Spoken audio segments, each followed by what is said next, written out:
United States President Donald Trump has sharply escalated his crackdown on immigration. He had a dramatic announcement on the Thanksgiving weekend that there will be a permanent pause on migration from all third world countries. The US President's remarks came a day after two National Guard troops were shot in Washington D.C. One of those troops has since died from her injuries. The shooting happened just a short distance from the White House in what was termed as an act of terror which shook the nation. An Afghan national, Rahmanullah Lakanwal, was arrested as the primary suspect. He's an Afghan refugee who came to America under a 2021 Joe Biden-era policy which helped repatriate Afghans who were part of the military or the paramilitary and fought against the Taliban. Lakanwal was associated with one such paramilitary force. In announcing his immigration ban, Trump did not specify what third world exactly means. He did not name any specific countries.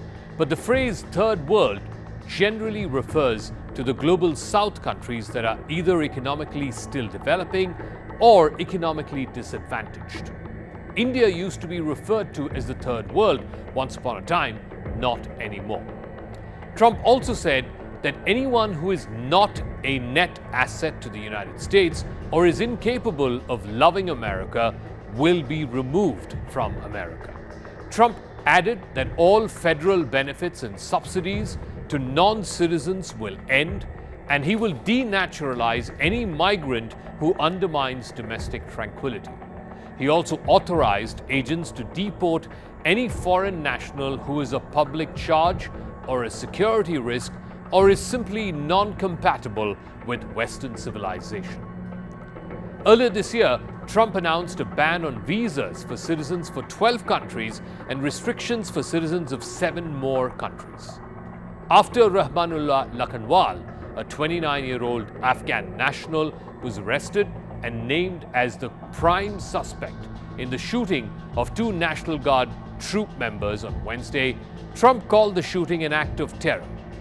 In an address to the media, Trump said that America must now re-examine every single alien who has entered our country from Afghanistan under Biden. We must now re-examine every single alien who has entered our country from Afghanistan under Biden, and we must take all necessary measures to ensure the removal of any alien from any country who does not belong here or add benefit to our country. If they can't love our country, we don't want them. America will never bend and never yield in the face of terror. Later, the U.S. Citizenship and Immigration Services, USCIS, announced an indefinite, immediate suspension of all immigration requests relating to Afghan nationals. Not just that, Trump also said that he will ban immigrant visas from countries of concern, that is close to 24 countries, without specifying which those countries are. The countries for which citizens with green cards will be reviewed would be those that were there on Trump's earlier travel ban. In June, Trump had announced that foreign nationals from 19 countries would face either a full travel ban or a partial travel ban. Countries with a full ban that are in place are Afghanistan, Chad, Democratic Republic of Congo, Equatorial Guinea, Eritrea, Iraq, Libya, Myanmar, and Somalia, among others. But there are also legal questions at play. According to the U.S. Immigration and Nationality Act, the President of the United States may suspend the entry of immigrants for a fixed period of time or indefinitely until the President modifies or lifts that proclamation. This can, however, be challenged legally in a court of law. The Trump administration also says that it intends to re-examine all green cards held by people from those countries who are part of this travel ban list. It's not clear, though, how the process will work or whether green cards could be revoked or even cancelled. A green card is a U.S. immigration document which allows an immigrant to permanently reside and work in that country.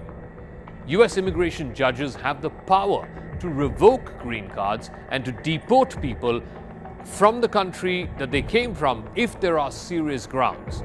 like if they are found guilty of grievous crimes like murder or rape.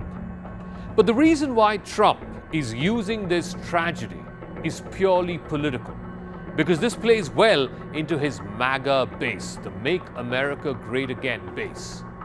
The ferocity of the way in which Trump has responded to this is in keeping with his long-standing views on immigration, on race, and on identity politics.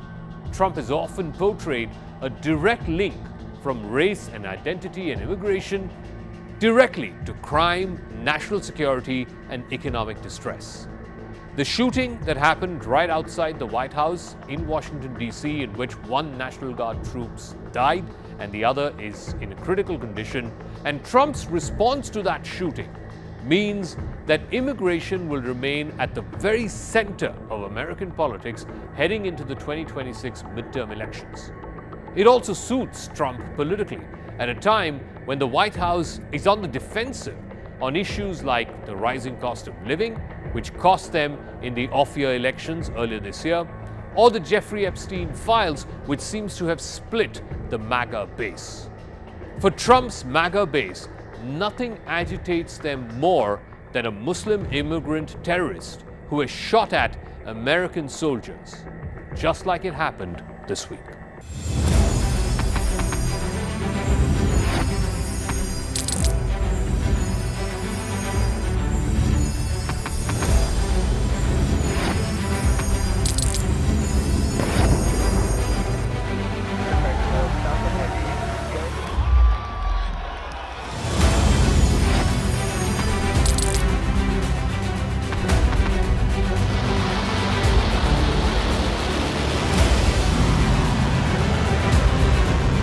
Fighting so long and so hard that they don't know what the they're doing.